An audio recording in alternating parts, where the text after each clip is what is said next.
Oh, dis gloire à Dieu. Nous avons la joie d'être ensemble ce matin, ce dimanche de Pâques, pour célébrer le ressuscité Jésus, le ressuscité. C'est la fête de Pâques. Et pour certains, pour chacun a sa définition de la Pâques. Mais nous qui sommes des enfants de Dieu, nous savons que cela a une saveur. La Pâque a une saveur particulière que nous voulons célébrer, que nous voulons comprendre pour mieux la célébrer. Et nous avons déjà pas mal d'idées sur la célébration de la Pâque. Et encore ce matin, je vais vous apporter encore à éclairer vos lanternes et vous amener à la découverte de cet événement historique pour la terre, pour l'humanité, qui est la célébration de la fête des Pâques. Dis avec moi la Pâque. Non, dis avec moi la Pâque. Donc ce matin, je vais vous parler sur comprendre. Le titre de mon message, c'est comprendre le sens de la Pâque pour mieux la célébrer. Vous ne pouvez pas célébrer quelque chose si vous ne saisissez pas véritablement sa valeur, sa profondeur. Si vous ne connaissez pas véritablement les vérités qui sont cachées derrière un événement, vous allez penser que c'est quelque chose de... Comme on considère maintenant, tout est devenu un acte commercial. Tu vas penser que la Pâque, c'est une manière de faire du commerce. Ou tu vas penser que la Pâque, c'est manger du chocolat, manger des lapins. Ou tu vas penser que la Pâque, c'est manger des confitures, etc. Mais la Pâque, c'est beaucoup plus que cela. Il y a une grande signification, il y a une grande portée, il y a une valeur extraordinaire qui est cachée derrière la Pâque. Et tu dis Amen. Donc, comprenons que quand la Pâque a été inaugurée depuis l'Ancien Testament. La Pâque n'a pas commencé avec Jésus. Et ça a commencé déjà dans l'Ancien Testament. Donc la Pâque qui a été célébrée dans l'Ancien Testament, c'est l'ombre de la manifestation de la vraie Pâque dans le Nouveau Testament. Et pour comprendre la Pâque du Nouveau Testament, il faut aller d'abord jeter un regard sur la manière dont cela a été fêté dans l'Ancien Testament pour bien comprendre et bien saisir la profondeur de la Pâque. D'abord, tu dois comprendre que, je l'ai déjà expliqué pendant quelques dimanches de cela, qu'avant nous existions en Dieu, nous habitons en Dieu, nous vivons en Dieu. Et Dieu nous avait dépêchés sur la terre à travers la vie d'un homme qu'on appelle Adam. Et Adam, malheureusement, a décidé de désobéir à Dieu à un moment donné. Avant qu'aucun homme ne naisse d'Adam, Adam avait déjà fait un coup d'État. Il a voulu faire un coup d'État. Il a mis une cessation dans sa communion, dans sa relation avec Dieu. Et le salaire du péché, c'est la mort. Et je vous avais dit que la mort, c'est la séparation de l'homme avec Dieu. Donc, le péché a entraîné sur la terre un fléau qu'on appelle la mort. Dis avec moi la mort. Oh là là, je sais que tu as peur de la mort, mais à la sortie, tu n'auras plus peur de la mort. Tu peux dire la mort tranquillement parce que Dieu, à travers Jésus, a résolu le problème de la mort. Dis avec moi la mort. Je te dis, n'aie pas peur. Dis avec moi la mort. Voilà. Donc, il faut comprendre et réaliser que ce fléau qui est le péché a entraîné la mort. Le péché a introduit la mort sur la terre. Et la mort, c'est quoi? La mort, c'est une vie destructible. La mort, c'est une vie nuisible. La mort, c'est une vie dévastatrice qu'Adam n'avait jamais connue. Je pense que si Adam savait ce qui allait arriver après le péché, je pense qu'il allait réfléchir au moins 7 fois avant de commettre cet acte de désobéissance vis-à-vis de Dieu. Parce que par sa désobéissance, par cet acte, il a ouvert la porte à ce fléau qu'on appelle la mort. Romains 5, verset 12. C'est pourquoi, comme par un seul homme, dis avec moi un seul homme. Oh, dis avec moi un seul homme. Comme par un seul homme, le péché est entré dans le monde. Et par le péché, la mort. Le péché a pour conséquence la mort.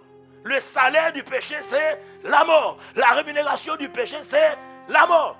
Comme par un seul homme, Adam, le péché est entré dans le monde. Et par le péché, la mort. Et qu'ainsi, malheureusement, la mort s'est étendue sur tous les hommes, y compris sur toi et sur moi. La mort s'est étendue sur toute l'humanité. Parce que tous ont... Oh là là, parce que tous ont péché. Et Romains 6, 23 dit, car tous ont péché et sont privés de la gloire de Dieu. Tous ont péché. Nous avons tous péché, je vous l'avais expliqué déjà en Adam. Lorsque Adam a péché, c'est toute l'humanité qui a péché avec lui. Malheureusement, par le péché, l'homme n'avait jamais été fait pour mourir. La mort n'existait pas. La mort a commencé à ce moment-là qu'Adam a décidé de désobéir à Dieu. Et depuis que la mort est venue dans le monde, aucune religion, aucune philosophie, rien, aucune personne, aucun maître mystique n'a pu apporter une solution, n'a pu réussir à vaincre cet ennemi de l'homme qu'on appelle la mort. Bien au contraire, tous les grands chefs religieux que la plupart des religions vénèrent aujourd'hui sont nés et ils sont morts et aucun d'eux n'est revenu à la vie. On n'a pas besoin de citer les noms. Mais vous connaissez les grands chefs religieux qu'on vénère aujourd'hui. Ils ont vécu et à un moment donné ils sont morts et ils ne sont pas ressuscités. Pas ressuscités. Aucun n'est revenu à la vie. Tu peux parler de Momo, de Boubou. Aucun d'eux n'est revenu à la vie.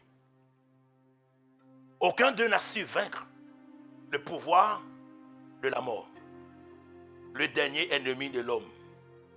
Paul dit, dans 1 Corinthiens 15, verset 26, le dernier ennemi de l'homme qui sera détruit, c'est la mort. Le dernier ennemi de l'homme qui sera anéanti, c'est la mort. Donc pour comprendre la Pâque, il faut bien étudier l'ombre de la Pâque dans l'Ancien Testament pour pouvoir mieux comprendre et saisir la portée de la Pâque dans le Nouveau Testament. L'Égypte représente le monde et Pharaon, le dirigeant de l'Égypte, représente le diable. Et Dieu a voulu établir cette comparaison. Il a voulu faire une analogie à travers ce peuple et son peuple. Donc ce n'est pas pour rien que Dieu a envoyé son peuple en Égypte. Il avait un plan pour montrer qu'il y a deux mondes. Il y a le monde de Satan, c'est-à-dire le monde d'Adam, et il y a le monde de Christ. Mais cela, dans l'Ancien Testament, était une ombre que les gens de l'Ancien Testament ne pouvaient pas comprendre. Donc Dieu va introduire son peuple au milieu d'un peuple qui n'est pas son peuple, et il donne la possibilité à ce peuple-là de dominer son peuple qui sont les enfants d'Israël. Et il avait déjà dit à Abraham que mon peuple sera amené en captivité en Égypte et ils vont rester 400 ans. Malheureusement, ils ont resté 430 ans parce que Moïse a commis l'erreur. Quand Dieu lui avait appelé, il pensait que c'était avec la force qu'il pouvait sortir le peuple. Donc ça leur a coûté 30 ans de plus. Donc de fait, ils sont restés 430 ans. Mais quand le temps était venu, où le temps marqué, au bout de 400 ans, que Dieu dit maintenant, mon peuple doit sortir du milieu de ce peuple. Et il va dire maintenant à Moïse d'aller dire à Pharaon de laisser aller mon peuple afin qu'il me serve. Et Pharaon n'a pas voulu. Et comme Pharaon n'a pas voulu, et que Dieu savait que Pharaon n'allait pas accepter, il dit, je vais démontrer à Pharaon quelle est ma puissance.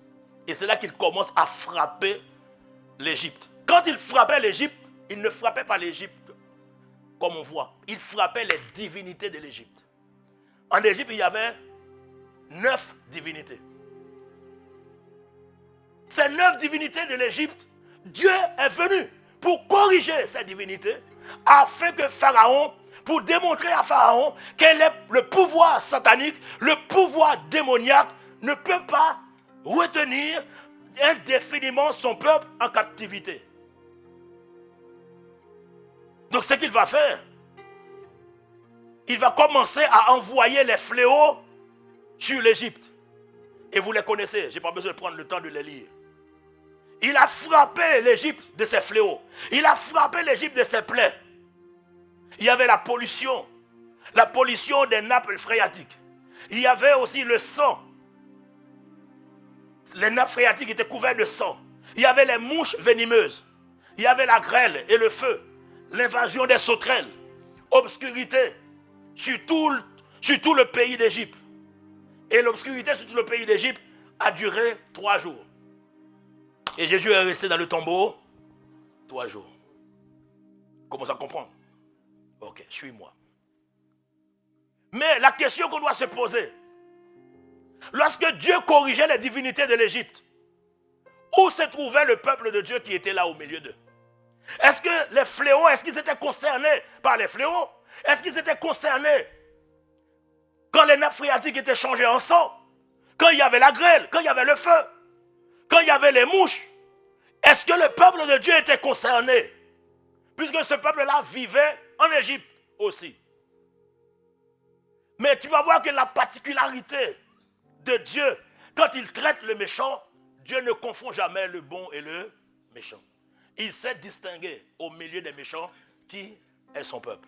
C'est-à-dire au milieu de nous là, Dieu sait qui est à lui et qui n'est pas à lui. Et je prie que tu sois celui qui fait partie de ceux qui sont à Dieu. Oh, si c'est ton cas, dis Amen. Oh, si tu es à Jésus, dis Amen. Donc Dieu va faire quelque chose d'extraordinaire. Il va faire quelque chose hors du commun. Il va produire un miracle. Le miracle qui consiste à protéger son peuple, protéger ses enfants au milieu de ces fléaux. Et comment il les protège? Il fait en sorte qu'en Égypte, Dieu a fait un lieu qu'on s'appelle Gozen, où il va domicilier son peuple, un endroit qu'on appelle Gozen, où il va faire habiter son peuple, pour que là, son peuple puisse jouir d'une protection divine, d'une protection hors du commun, une exception divine. Ce qui fait que toutes les fois que l'Égypte a été frappée des fléaux, les enfants d'Israël ont été épargnés. Pourquoi? Parce qu'ils étaient positionnés à Gozen. Ils étaient là-bas. Ils regardaient les autres qui souffraient, mais eux, ils étaient gardés, ils étaient protégés. Cela montre que le peuple de Dieu est censé être, pas censé, le peuple de Dieu est un peuple privilégié. Oh, je suis en train de parler à toi. Je te dis en tant qu'enfant de Dieu, tu es un enfant privilégié. Peu importe les terreurs, les fléaux, peu importe les plaies, peu importe ce qui frappe le monde, tu dois savoir, toi, dans ce monde, tu n'es pas du monde, mais tu es gardé, préservé par Dieu, parce que Dieu te fait domicilier, habiter, positionner en Christ. Et en Christ, tu es hors d'atteinte. Oh, tu n'as pas compris, sinon tu aurais dit bon amen. Tu es gardé, préservé, protégé, en sécurité, en Christ. Eux, ils étaient à Gozen. Toi, tu n'es pas à Gozen, mais toi, tu es en Christ. Et en Christ, tu jouis la même grâce. Tu domicilies, tu te localises en Christ. Notre positionnement en Christ nous donne droit à une dimension d'exception et de distinction divine. Exode 8, versets 18 et 19, la version seconde 21. La Bible dit, cependant, dis avec moi cependant. Non, dis avec moi cependant. Ce jour-là, la Bible dit, je traiterai de manière différente. Oh, que Dieu te traite de manière différente. Oh, je dis que Dieu te traite de manière différente. La Bible dit, je traiterai de manière différente la région de Gozen. Ça dit que je traite de manière différente ceux qui sont en Christ. Ceux qui sont en Christ, ils ne sont pas seulement une nouvelle création, mais en Christ, ils sont gardés, ils sont protégés, ils sont en sécurité, ils sont dans la joie, ils sont dans la paix. Oh, je prie que tu sois positionné en Christ. Parce que lorsque tu es positionné en Christ, Dieu te traite de manière différente. Regarde la manière dont il traite son peuple. Il dit, je traite mon peuple de manière différente dans la région de Gozen où habite mon peuple. Il n'y aura, regarde bien, ils sont en Égypte. Comment les mouches font pour savoir que ici, c'est la frontière? Aïe, aïe, aïe, aïe, aïe. Les mouches arrivent, il dit là c'est Gozen, interdiction. Et les mouches retournent. Tu vois les mouches arrivent. Et puis ça arrive, pop, pop, stop. Qu'est-ce qu'il y a? Non, retourne. Pourquoi? Là-bas il y a mon peuple. C'est-à-dire que quand tu es en Christ, les situations quand ils arrivent devant ton portail,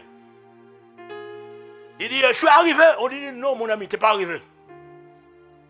Quand la mort arrive, il dit, non, je suis là. On dit, t'es où? On ne te voit pas. Mais si, je suis là. On te dit, non mon gars. Pourquoi? Parce que tu es caché en Christ. Et quand tu es caché en Christ, tu deviens invisible aux yeux de l'ennemi. Oh, laisse tomber ici, tu n'as pas compris. Je dis que tu es caché en Christ, tu deviens invisible aux yeux de l'ennemi. Invisible, intouchable, instoppable, inarrêtable. Parce que tu es caché en Christ. Eux, ils étaient à Gözen.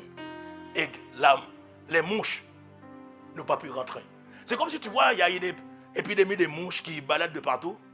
Et puis, tu es dans l'immeuble. Hein. Chez ton voisin, il y a des mouches. Et il dit, hey, comment ça va les mouches chez toi? Tu dis quoi? Mouches? Où? Il dit, mais tout l'immeuble est envahi de mouches. Il dit, ah bon? Et chez toi alors? On dirait qu'il ne connaît pas mon appartement. Pourquoi? Parce que ton appartement est caché en... Oh, j'ai pris que tu sois caché en Christ. J'ai dit, j'ai pris que tu sois caché en Christ. Et il dit, regarde la suite. Je placerai une séparation, une distinction entre mon peuple et le tien. Deux peuples qui vivent ensemble dans le même pays, sous le même gouvernement. Dieu fait une séparation. Et au milieu là, ou avec tes voisins, Dieu dit, toi tu es mon peuple, eux ce n'est pas mon peuple. Et Dieu, il les traite et il nous traite différemment. Il dit, je placerai une séparation. Je prie que Dieu trace et place une séparation entre toi et tes ennemis. Oh, le psaume 23 dit, il dresse une table entre toi et tes ennemis. Oh, que cette table soit établie dans le nom de Jésus dans ta vie. Alléluia. Maintenant, il faut d'abord croire à cela et l'accepter. Il faut le croire et l'accepter. Et tu dois être convaincu de cela. Vous ne pouvez pas vivre une dimension que vous ne comprenez pas. Notre positionnement en Christ, pas ICC, hein, d'accord? Je parle de votre positionnement en Christ et non pas à Impact Sans Chrétien. Dis Amen. Cet positionnement en Christ t'élève à une dimension d'exception, à une dimension d'exception divine, à une dimension de bénédiction hors du commun. Donc, maintenant, je vous ai parlé des les 9 premières plaies, mais il y a un autre fléau. Face au 10e fléau qui allait arriver, habiter à Gözen, vivre à Gözen, ne suffisait pas. Ne suffisait pas. J'ai dit, c'est vrai, je vous ai mis à Gözen. Mais il y a un fléau qui va arriver. Ce fléau-là, être à Gözen, ne suffirait pas. Cela veut dire qu'il y a des situations qui se passent dans ce monde. Être en Christ ne suffisait pas. C'est bien d'être en Christ, dis Amen. Oh, je dis c'est bien d'être en Christ, dis Amen. Mais il y a une dimension de protection. Il y a une dimension de faveur qui va te protéger des 9 premiers fléaux, mais le 10e, qui est la mort, être en Christ ne te fera pas échapper à la mort. Parce que, vous savez que le 10e fléau, Dieu va prendre Pharaon dans son propre jeu. Pharaon était une figure du diable. D'accord? Qui a entraîné la mort? C'est Satan, le diable, qui a entraîné la mort. Maintenant, dans le 10e plaie. La 10e plaie, qu'est-ce que Dieu va faire? Dieu va donner à Satan lui-même de se faire piéger. Puisque lui-même, il a dit le salaire du péché, c'est... Il a dit le salaire du péché, c'est la mort. Ok? Et il sait que l'ange de la mort, c'est l'ange de Satan. Et comme Pharaon est une figure du diable, Dieu va faire en sorte que Pharaon et son peuple tombent dans leur propre piège, parce que eux, ils ne se rendent pas compte que le diable ne fait la paix avec personne. Que tu sois avec lui ou contre lui, il ne sait conjuguer que 3 verbes. Égorger, dérober et... Oh, tu n'as pas compris. Jean 10. Le diable ne sait conjuguer que 3 verbes. Il n'a pas été très loin à l'école. On lui a tout simplement appris égorger, dérober et détruire.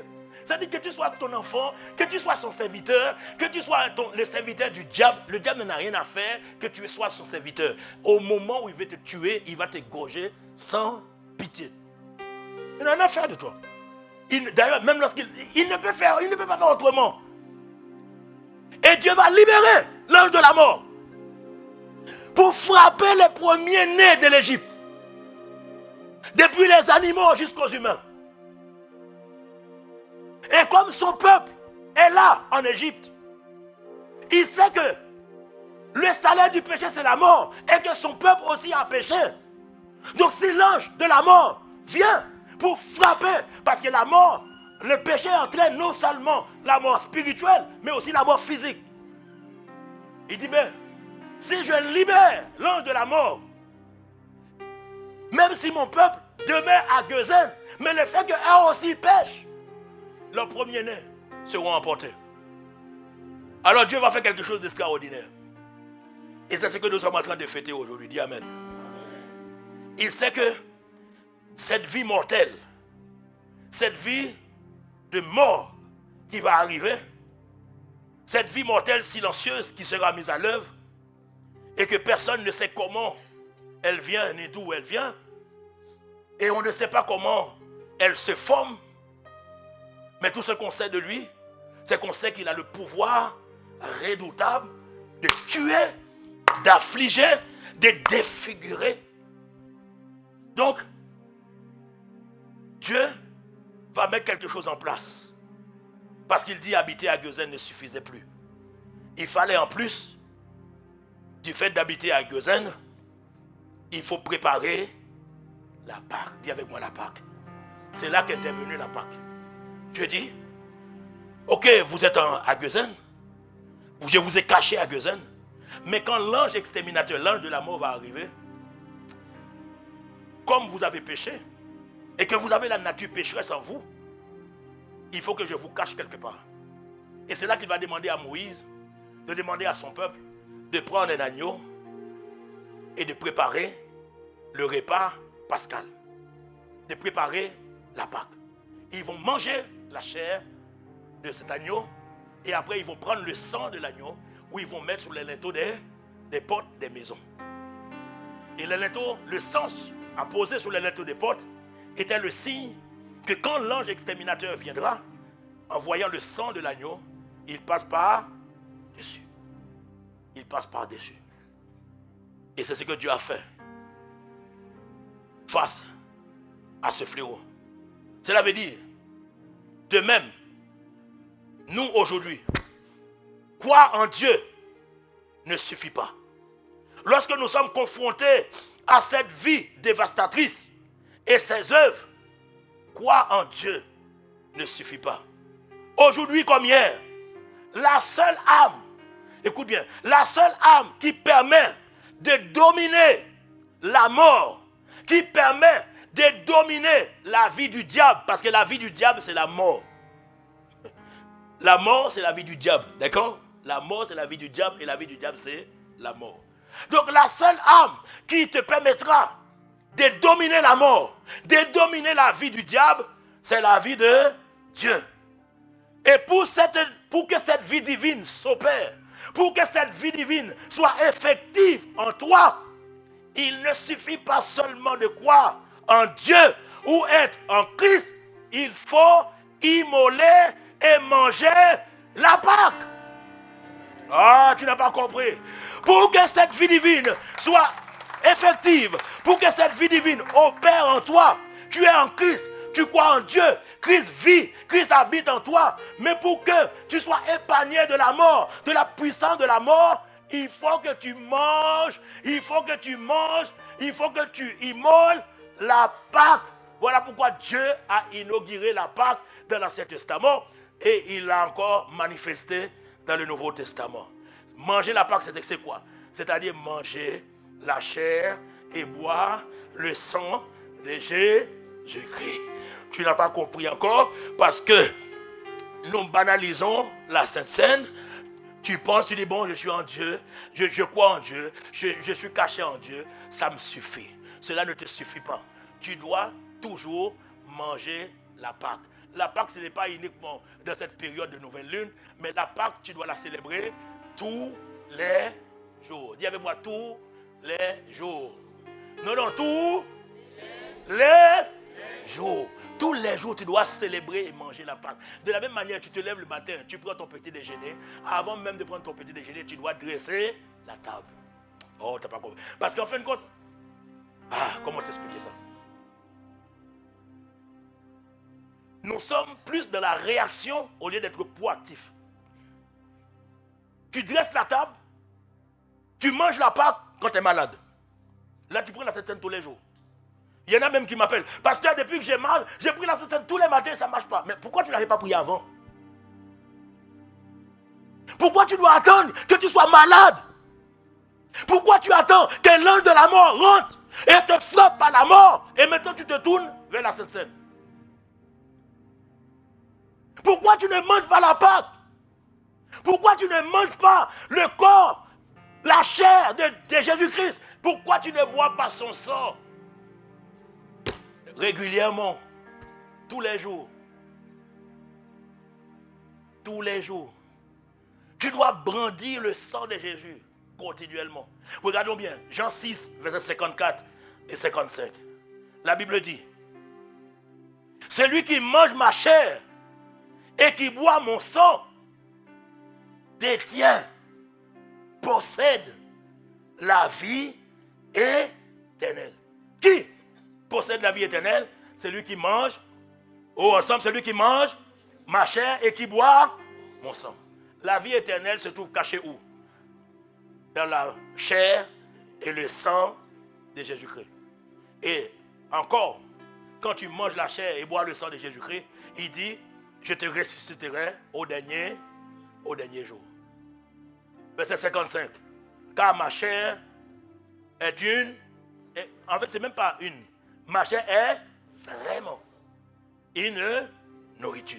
Et mon sang est... Non, là, il faut dire, mon sang est... Non, dis vraiment, mon sang est vraiment un breuvage. Le pain qu'on te donne, le temps de la Sainte Seine, tu dis que c'est qu'un morceau de pain fabriqué par le boulanger du quartier. Mon ami, à partir du moment qu'on a prié dessus, ce pain-là n'est plus un morceau de pain. Ça devient la chair de Jésus. Quand tu manges ça, tu es en train d'administrer en toi la vie de Christ. Quand tu prends le jus de raisin, tu dis, ouais, bon, je ne sais pas de quelle vigne c'est sorti. Mais c'est ça, une fois que tu as prié dessus, ça devient entre tes mains le sang de Jésus-Christ. Et on sait que la vie est dans le sang. Donc quand tu ne prends pas le sang de Jésus, tu restes avec le sang naturel. Et le sang naturel peut être attaqué contre les microbes, les virus, toutes sortes de choses. Pourquoi? Parce que tu n'es pas immunisé. Tu ne dresses pas la table. Tu dis, bon, je suis en Christ. Tu es en Christ, on t'exténue dessus, toi aussi tu te peux absténuer. Pourquoi? Le virus de ton voisin rentre en toi. Pourquoi? Parce que tu n'es pas immunisé. Toi, tu as toujours peur. Tu mets, bon, bref, laisse tomber. Si tu avais compris, eux, de manière physique, ils sont à Guézen. 9 plaies, 9 fléaux, 9 épidémies, 9 pandémies. Ils sont là. L'ange de la mort est venu. Il frappe tous les premiers-nés de l'Égypte, même le premier-né de Pharaon. Le premier-né est là. Pourquoi? À cause du sang de Jésus. La Pâque, introduite avant la crucifixion de Jésus, inaugurée, commémorée dans l'Ancien Testament, nous montre déjà la puissance du sang de Jésus. L'agneau pascal de l'Ancien Testament était une figure de l'agneau de Dieu qui est venu dans le Nouveau Testament pour ôter le péché du monde. Le sang sur les portes était l'ombre du sang de Jésus-Christ. Le pain sans levain était une ombre de la chair de Jésus-Christ donnée pour la vie du monde.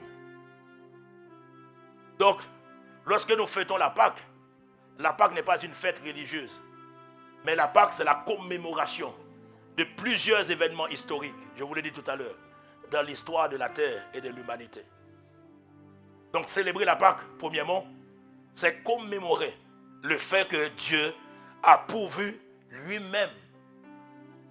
Dieu a pourvu lui-même l'agneau immolé pour la rédemption de l'humanité. C'est Dieu lui-même qui a pourvu à l'agneau. C'est Dieu lui-même qui a dit dans le ciel qu'il en avait assez des sacrifices. Parce que le peuple offrait annuellement des sacrifices. Ils égorgeaient toujours des taureaux et des boucs. Mais le sang de ces animaux ne pouvait pas épargner le peuple de la mort. Il aurait fallu que Dieu dépêche quelqu'un d'autre. Et ce quelqu'un d'autre, on sait que c'est Jésus, dit Amen. On disait que le Christ dit Amen. Immoler la Pâque, c'est beaucoup plus que croire en Dieu ou être en Christ. C'est reconnaître tout simplement la valeur et la puissance salvatrice et rédemptrice du sang de Jésus-Christ.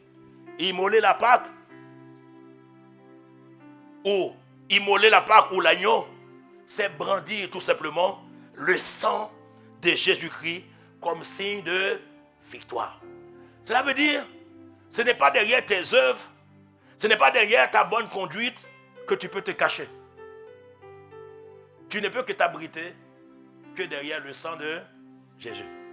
Je ne sais pas pour vous, mais moi tous les jours je prie, surtout le soir avant de dormir. Quand je sors, quand je prends ma voiture, peu importe ce que je vais faire, je fais toujours cette prière. Je dis Seigneur, j'asperge ma sortie, ma maison, les portes de ma maison, du sang de Jésus. Je suis ici à Strasbourg, mes enfants sont à Paris. Souvent, ils dorment avec la porte ouverte. Maintenant, je te dis les portes sont ouvertes. Bon, comme tu ne connais pas mon adresse aussi. Je te donnerai pas l'adresse. Ah, les portes sont ouvertes, allons-y, faire un tour. Non, frère, c'est pas la peine. Parce que déjà là-bas, il y a le sang de Jésus. Quand tu arriveras, tu tromperas d'adresse. Il dit tu tromperas d'adresse. Pourquoi? J'asperge toujours. Regarde bien, toutes les fois que même l'apôtre, le pasteur Yvan, quand il prie, surtout le soir, il dit toujours, j'asperge les maisons, les portes, les fenêtres. On brandit toujours le sang de Jésus. Toi, je ne sais pas sur quoi tu t'appuies. Parce que tu penses que tu es un bon prieur. Tu te prends pour un bon intercesseur. Un bon intercesseur, c'est celui qui s'appuie sur la puissance du sang de Jésus. Proclame, brandis le sang de Jésus sur tout ce qui t'appartient, tout ce que tu as. Célébrez le sang de Jésus-Christ. Parce que le sang qui a été versé n'a pas été versé pour rien. N'a pas été livré pour rien. Parce que le sang de Jésus, c'est le sang qui est pur. C'est le sang qui est sans tache devant Dieu. Et quand tu sais que ce sang-là me donne la protection, donc immoler la Pâque, quand je brandis le sang de l'agneau, le sang de Jésus, je sais que c'est le signe de ma victoire. Et en élevant le sang de Jésus, je suis en train de dire à Satan et ses œuvres et ses démons, pas à cause de ma bonne conduite, pas à cause des œuvres que je fais, non, mais à cause du sang, le sang de Jésus. Parce que le sang de Jésus est un sang qui a satisfait la justice de Dieu. Je déclare ce matin que la respiration de mort passe par-dessus de ta vie dans le nom de Jésus. Que la respiration de mort passe par-dessus de ta maison, passe par-dessus de tes enfants, passe par-dessus de tes finances, passe par-dessus de tes affaires, passe par-dessus de tes entreprises. Que le sang de Jésus soit sur toi. Acclame le sang de Jésus. Lorsque vous brandissez le sang de Jésus, la Bible dit que le sang de Jésus, le sang de l'agneau, le sang de Jésus-Christ parle, crie plus fort que le sang d'Abel. Si le sang d'Abel a crié, à combien plus forte raison le sang de Jésus crie en ta faveur. Le sang de Jésus pleure en ta faveur. Mon ami, tu dois te cacher, non pas derrière tes bonnes œuvres, non pas derrière ce que tu fais à l'église. On s'en moque, le diable s'en moque. Il veut voir, est-ce que tu t'appuies sur le sang de Jésus. Oh, le sang de Jésus. Oh, le sang de... J'aimerais bien que tu t'appuies là-dessus. Oh, le sang. Oh, le sang. Oh, le sang de Jésus me rend plus que vainqueur. Il dernière fois, oh le sang de Jésus, le sang qui a coulé pour toi, oh le sang de Jésus, oh le sang de Jésus me rend plus que vainqueur. Ce ne sont pas tes prières qui te rendent plus que vainqueur. Ce n'est pas le fait de venir à l'église, de donner tes dîmes, des offrandes. C'est très bien pour l'œuvre de Dieu. Mais ce qui fera de toi un homme ou une femme de plus que vainqueur, de gagnant, de triomphateur, ce n'est pas toi, mais c'est le sang de Shalabra. Acclame le sang de Jésus. Et Yakama. C'est le sang de Jésus qui assure notre protection, notre sécurité. Lorsque vous brandissez le sang de Jésus, la Bible dit que le sang de l'agneau crie, parle plus fort que le sang d'Abel. Et c'est ce que l'agneau pascal, qui hier comme aujourd'hui, parle à l'ange de la mort, à l'ange de la maladie, à l'ange de l'échec, à l'ange de la défaite, à l'ange de la confusion, à l'ange de la honte. Quand il arrive vers chez toi, il dit non, ici il y a mon sang. Toi, passe par-dessus et poursuis ta route. Je déclare à partir de maintenant, à cause de la connaissance que tu as du sang de Jésus, lorsque les situations viennent, les situations vont passer par-dessus. Par-dessus de ta vie. Le chômage passera par-dessus de ta vie. Tout ce qui était, là où le diable voulait apporter la mort, je dis désormais, la mort passera par-dessus. Tu ne connaîtras plus la mort de tes finances. Tu ne connaîtras plus la mort de tes études. Tu ne connaîtras plus la mort de tes organes. Tu ne connaîtras plus la mort de tes entrailles. Tu ne connaîtras plus la mort de tes membres. Tu ne connaîtras plus la mort de ton travail. Tu ne connaîtras plus la mort de tes finances. Tu ne connaîtras plus la mort de ton ministère. Célèbre le sang de Jésus par des acclamations. Ah Seigneur, qu'il soit fait selon la puissance de ton sang qui a été versé pour nous.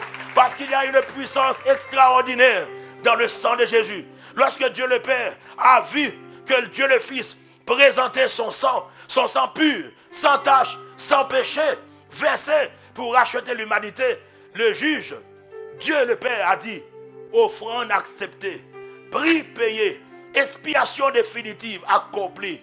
Il dit, il n'y aura plus jamais besoin d'un nouveau sacrifice pour purifier l'homme. Le sang de Jésus a satisfait, oh ma justice. Désormais, toute personne qui s'appuie et qui s'appuiera sur le sang versé de Jésus-Christ obtient l'acquittement de ses péchés. Dis Amen. Je dis, tu es acquitté. Toute personne qui s'appuie sur la bonne, qui s'appuie sur la bonne conduite de Christ pour implorer la grâce de Jésus-Christ, le sang qui a été versé, à partir du moment où tu t'appuies là-dessus, je dis que tes prières soient exaucées, que tes prières soient agréées par le ciel. Dis Amen. Par ses bonnes œuvres, non pas à cause de tes bonnes œuvres à toi, mais à cause de la valeur du sang de Jésus. Parce que le sang de Jésus a une valeur hors d'atteinte, hors de portée aux yeux de Dieu. Beaucoup croient en Dieu, beaucoup prient, mais ne comprennent pas l'importance du sang de Jésus. Ils ne réalisent pas que leur bonne conduite n'est pas prise en compte devant Dieu. Lorsqu'il s'agit de dire oh non à la mort, lorsqu'il s'agit de combattre ce fléau qui est la mort, parce que la mort ne reconnaît un seul symbole. La mort fléchit le genou devant un seul symbole. C'est devant le sang de Jésus.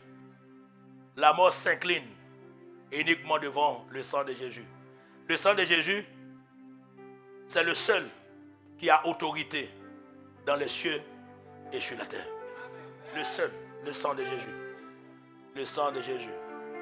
C'est par le sang de Jésus que nous sommes réconciliés avec le Père. Colossiens 1, verset 20. Colossiens 1, verset 20, qui nous dit, il a voulu par lui réconcilier tout avec lui-même. Tant ce qui est sur la terre que ce qui est dans les cieux. En faisant la paix par lui. Par le sang. Dis avec moi, par. Oh, dis avec moi plus fort, par le sang. Quel sang? Le sang de sa croix. C'est le sang de la croix qui te donne droit à la réconciliation avec le Père. Donc face à l'agression des œuvres de la mort, on ne dit pas, oh, je suis un leader, je suis quelqu'un qui donne ma dîme, je suis un respo, je suis un ref. Le diable s'en moque. Même lorsque tu es pasteur, bishop, tri-bishop, il y a une affaire. Il veut tout simplement regarder. Est-ce que toi, tu t'appuies sur la puissance du sang? Parce qu'il sait que sans le sang, il y a un seul sang qui a été agréé dans les cieux et sur la terre. C'est le sang de... Oh, je dis, il y avait un agrément qui a été donné par rapport à un sang qui a été versé. C'est uniquement le sang de... Le sang de Jésus. Acclame le sang de Jésus.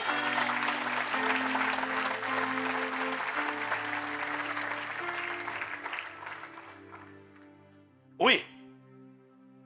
Quand il y a le sang, l'ordre a été donné. Passe par-dessus. Pourquoi? Parce que je célèbre l'agneau immolé. Je bois son sang. Et c'est ainsi que quand tu brandis le sang de Jésus, l'ange de la mort serait obligé de passer par-dessus de ta vie, par-dessus de ton foyer. C'est lorsque tu brandis le sang de Jésus. Alors valorise désormais le sang de Jésus. Lorsqu'on prépare correctement à immoler et à manger la Pâque, la mort, quelle que soit la mort, quel que soit le type de mort, il passera par-dessus. Dis Amen. C'était le dernier acte. Un acte en apparence ordinaire. Un acte en apparence banal. Mais qui a fait capituler Pharaon. Tant qu'il n'y avait pas ça, Pharaon n'avait jamais voulu laisser partir le peuple. Et il n'allait pas laisser partir le peuple s'il n'y avait pas ce tacle-là. Je déclare que cette maladie qui te poursuit passe par-dessus aujourd'hui. Oh, je déclare que le cancer te passe par-dessus. Je déclare que les fibromes te passent par-dessus. Je déclare que la stérilité te passe par-dessus. Quel que soit le nom de la maladie qu'on a détectée dans ton corps, qu'on a diagnostiqué, je dis cette maladie passe par-dessus. À cause du sang de Jésus, je dis tout ce qui viendra contre toi pour te démolir, pour te détruire, pour te rendre malade, te rendre infirme. À partir de ce jour, les maladies passent par-dessus. Je dis tout passe par-dessus. À cause du sang de Jésus. À cause du sang de Jésus. Tout ce donc que tu as à faire, c'est d'immoler et manger la chair et boire le sang de Christ au nom de Jésus. Deuxièmement, célébrer la Pâque, c'est commémorer le fait que le diable a été définitivement vaincu et désarmé. Quand tu célèbres la Pâque, tu célèbres la défaite du diable. Tu célèbres la défaite de ça. Tu dis c'est bien fait pour toi. Tu as été désarmé, dépouillé. Tu as été vidé. Tu as été traîné derrière le cortège de gloire. On t'a fait morfler la poussière. On t'a fait, j'allais dire bouffer, mais on t'a fait, c'est trop vulgaire. On t'a fait manger la poussière. C'est ce qu'on a fait. Quand tu célèbres la Pâque, tu dis Satan, tu vois la scène. On est en train de le traîner. On dit mange la poussière. Il traîne derrière le cortège de gloire de Jésus-Christ. Parce que la Pâque, on célèbre la défaite de l'ennemi. On célèbre sa défaite. Parce qu'il a été définitivement capitulé. Il a été définitivement réduit à l'impuissance. Ça s'est passé le jour de la Pâque. Mais, dis avec moi, mais, Jésus pouvait lui écraser la tête. Comme Dieu avait déjà dit à Adam et Ève. Il dit, vous écraserez sa tête, mais il te mordra le talon. Ça veut dire que, même jusque-là, Satan avait un certain pouvoir. Il avait un certain pouvoir. Tu lui écrases la tête, mais il trouve le moyen de te mordre le talon. C'est-à-dire qu'il avait une capacité encore de nuisance. Il avait une capacité encore d'embêtement. Avant la résurrection de Jésus, même toute personne qui ressuscitait, que Jésus a pu ressusciter. Jésus a fait beaucoup de miracles. Il a fait beaucoup de prodiges. Il a guéri des malades. Il a chassé des démons. Il a contrôlé la nature. Il a dompté les maladies. Il a dompté les infirmités.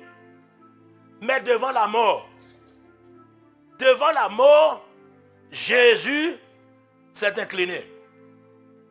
Parce que Jésus, comme nous, en tant qu'homme, pouvait lui écraser la tête, mais le diable pouvait encore lui blesser le talon. Pourquoi? Parce qu'il avait encore quelque chose, un atout, il avait un pouvoir de nuisance. Donc avant la résurrection, même Jésus, regarde, même Lazare que Jésus a ressuscité. Tu sais que Lazare, après la résurrection, peu de temps après, je ne sais pas combien de temps, mais il est encore mort.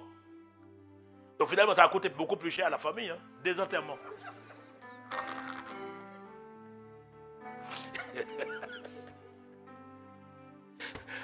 Tu vois, Marthe et Marie, elles se sont plaintes auprès de Jésus.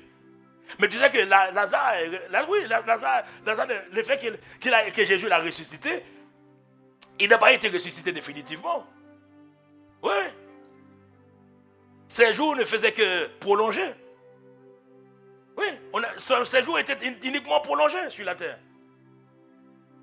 Mais Lazare devait remourir. Oui, il devait remourir. Parce que le diable tient, il dit ok, tu le ressuscites, il va encore remourir. C'est pour cela que quand vous êtes guéri d'une maladie, ça ne veut pas dire que tu ne seras pas attaqué par une autre maladie. Tu comprends? Tu peux être guéri du cancer et mourir d'une migraine. Hein?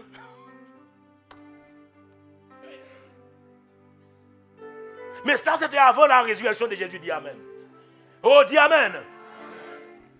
Et non seulement ça, non seulement que le diable détenait ce pouvoir de la mort, mais il avait un autre pouvoir encore. C'était que lorsque tu meurs dans l'Ancien Testament avant la résurrection, tous les morts étaient gardés dans un endroit qu'on appelle le séjour des morts ou le sein d'Abraham.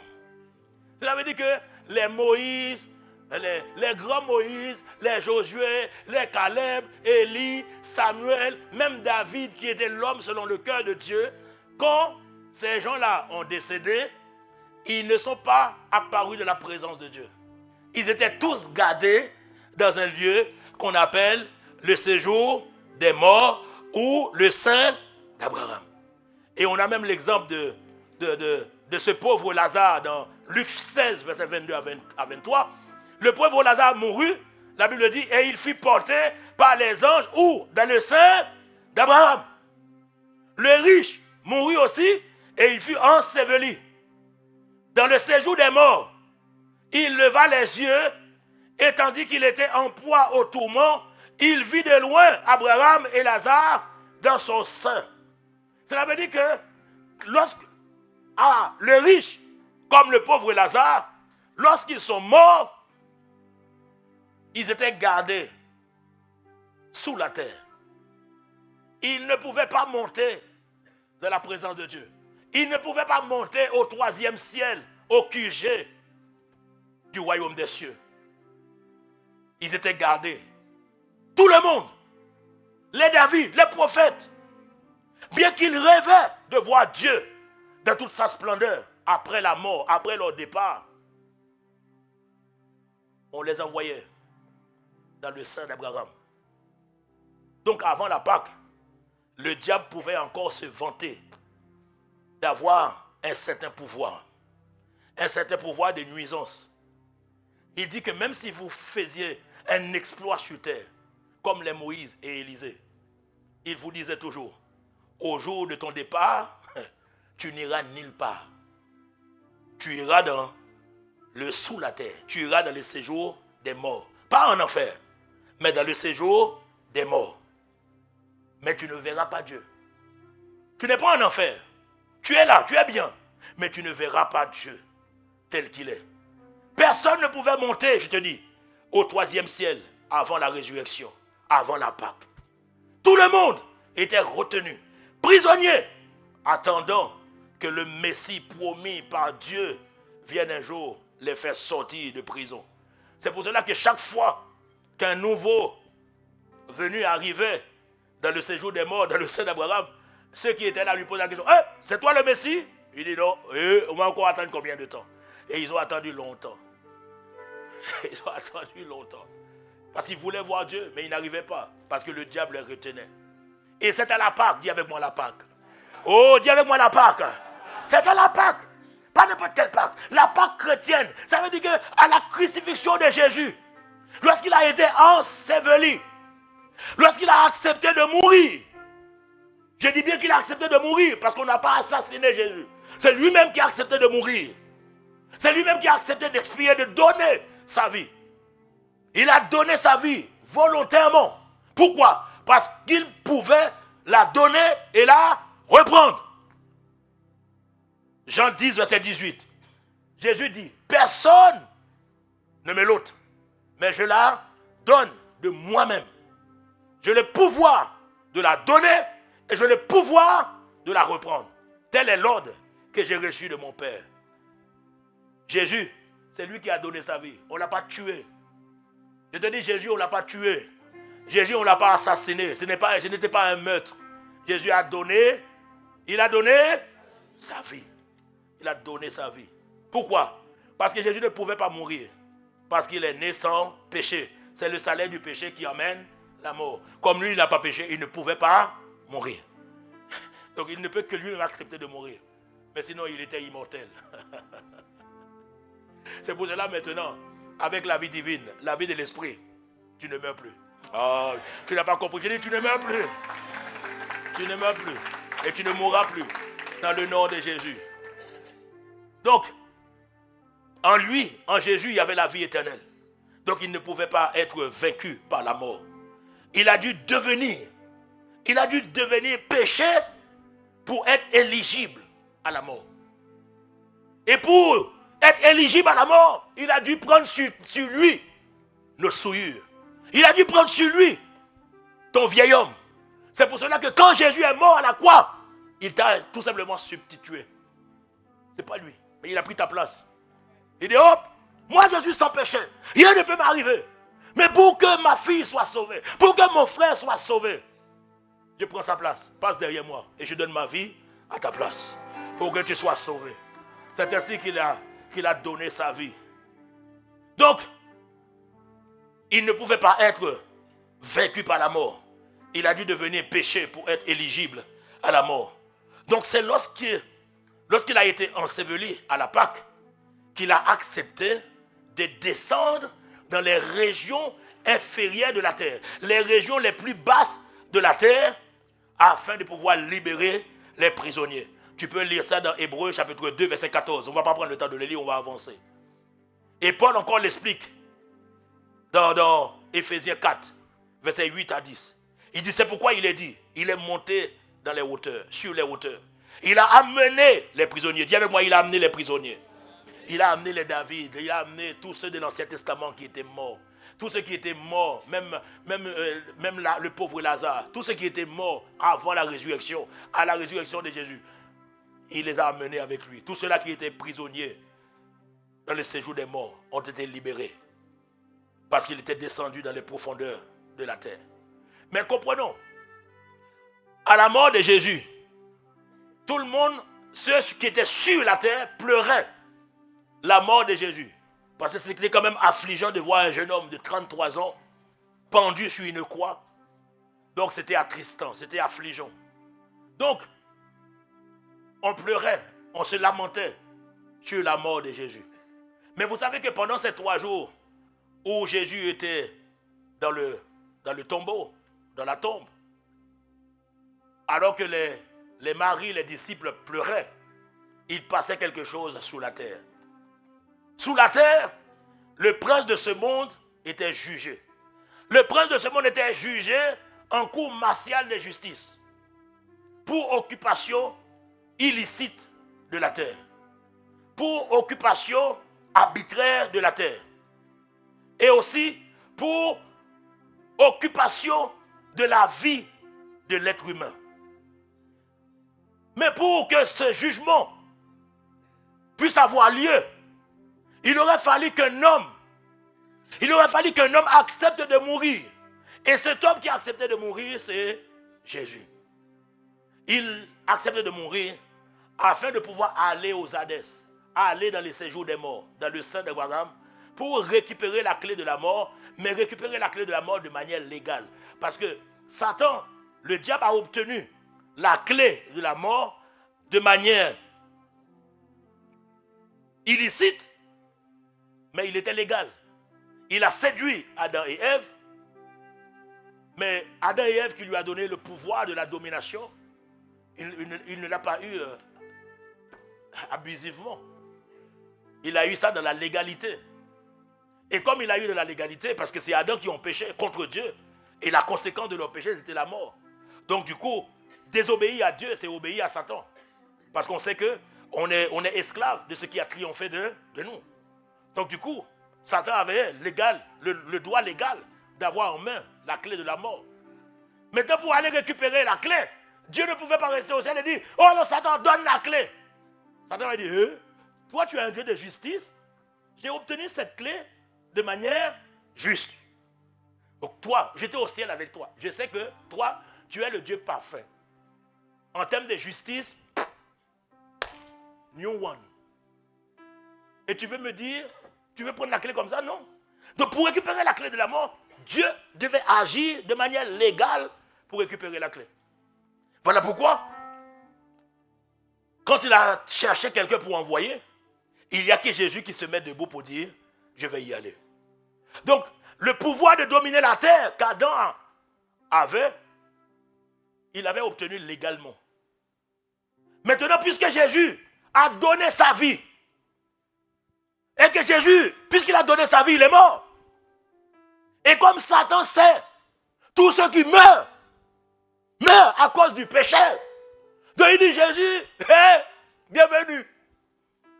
Où? Dans le séjour des morts. Il dit, mon ami, tu vas rester là. Regarde, Abraham, Moïse, tu peux causer avec eux, tu peux te réjouir avec eux, mais toi aussi, tu vas rester là. Et Dieu dit, on va faire un procès. Parce qu'il y a toutes les fois, les gens meurent avant, il y avait toujours un procès, et ils ont tous perdu ce procès. Ils ont tous perdu. Parce qu'on a toujours trouvé quelque chose à leur reprocher. Je pense que David, quand c'est son cas, bon gars, toi, est-ce que tu veux vraiment faire un procès? Tu plaides coupable ou non coupable? Sinon, on te sort le dossier d'Iri. Je pense que David a dit, frère, je plaide coupable. Tu vois? Moïse, Momo, on fait quoi? Tu plaides coupable ou non coupable? Parce que quand Dieu t'a dit de parler au rocher, on fait quoi? Il dit, bon gars, je plaide coupable. Abraham, n'en parlons pas. Abraham, père de la foi, tu veux qu'on fasse un jugement ou tu plaides coupable? Parce que je sais un peu ce qui s'est passé avec maman Aga.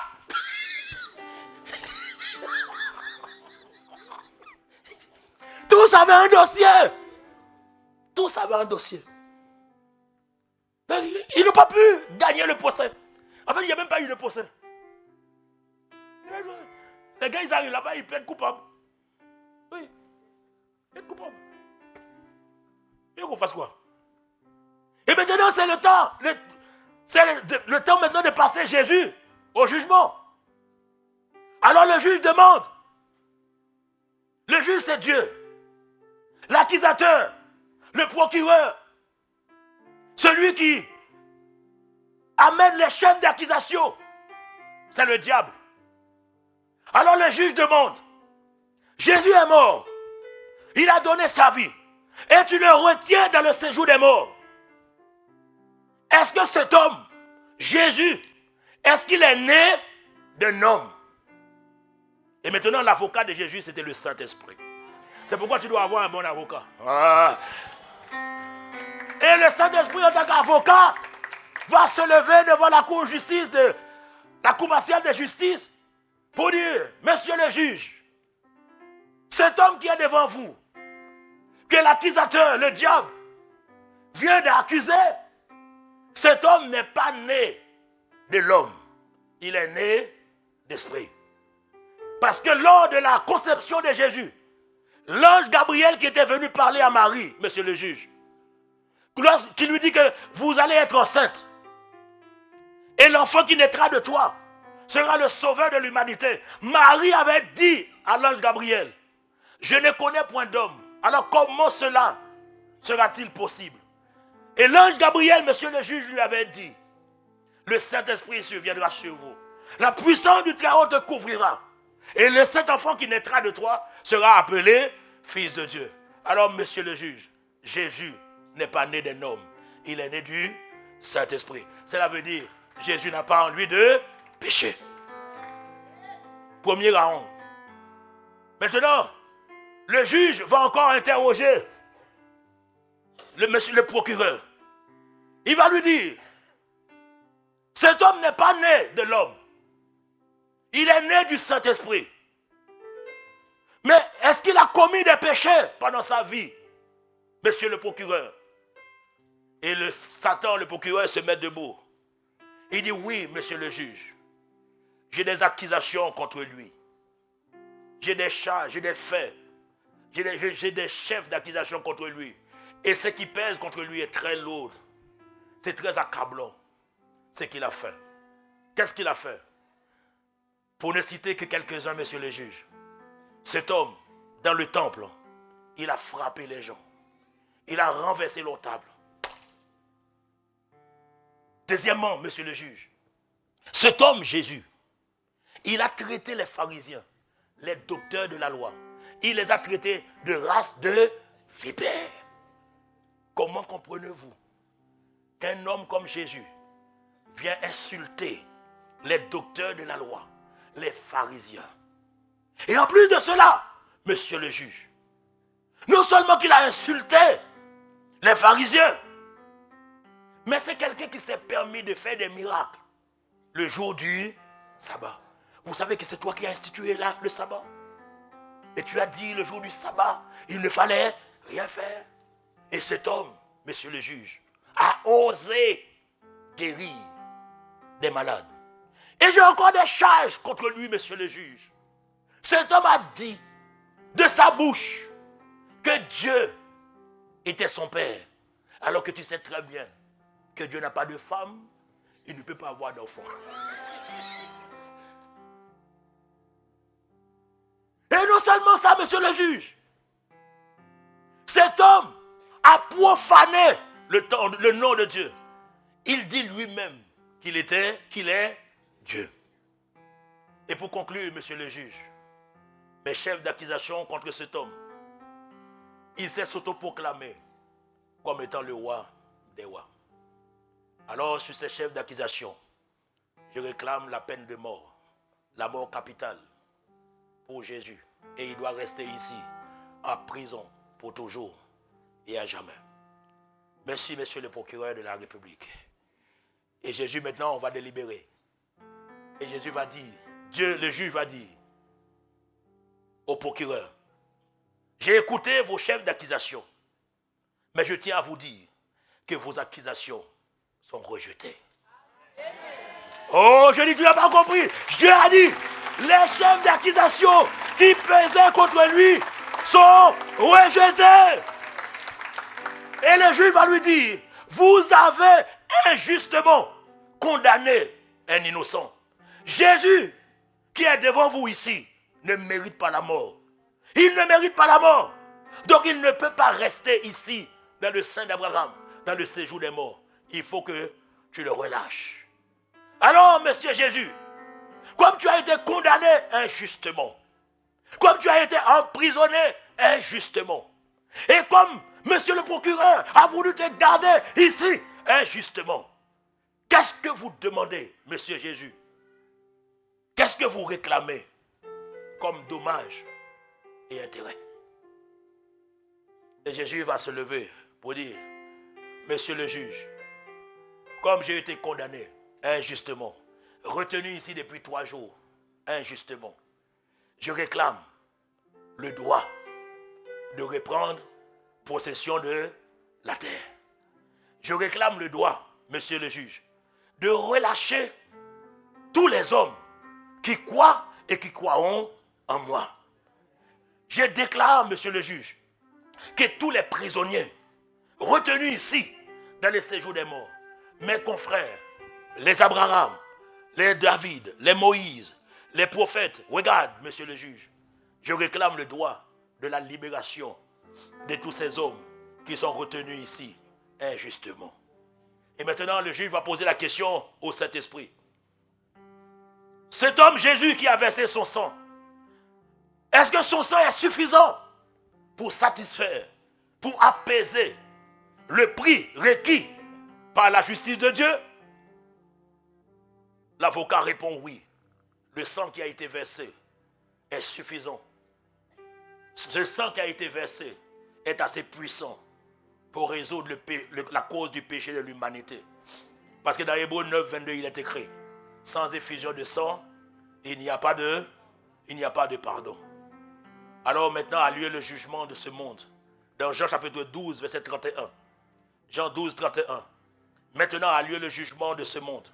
Le prince de ce monde sera jeté dehors. En grec, ça veut dire exo, banni, expulsé, chassé. Et ce jugement veut dire procès. Donc ce procès a eu lieu. Et on a écouté les arguments de toutes les parties. Alors le juge dit, à la fin de ce procès, le sang qui a été versé, ce sang est pur. Ce sang est parfait. Ce sang est sans tache. Donc, Jésus, tu as le droit de récupérer le pouvoir perdu par Adam. C'est ainsi que Jésus a récupéré le pouvoir que Adam avait perdu. Et ce pouvoir, ce procès qu'il a gagné, il nous l'a donné. Et maintenant, tu n'es plus un condamné.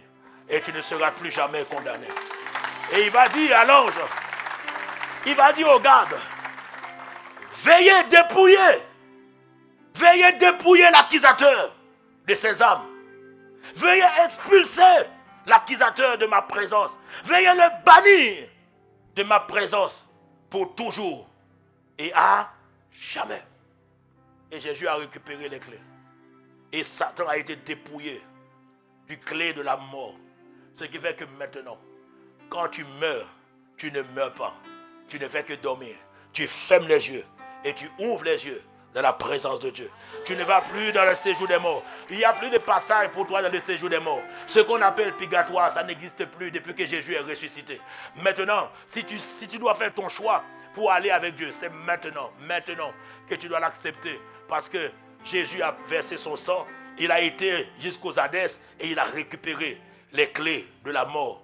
Maintenant, le diable n'a plus de pouvoir. Son pouvoir de la mort lui a été ravi. Le pouvoir qu'il avait lui a été saisi, repris par Dieu.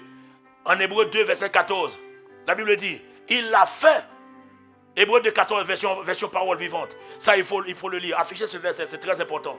Il dit qu'il l'a fait afin qu'en passant par la mort, lui-même, regardez bien, puisque ses enfants, comme il les appelle, mais de la version parole vivante,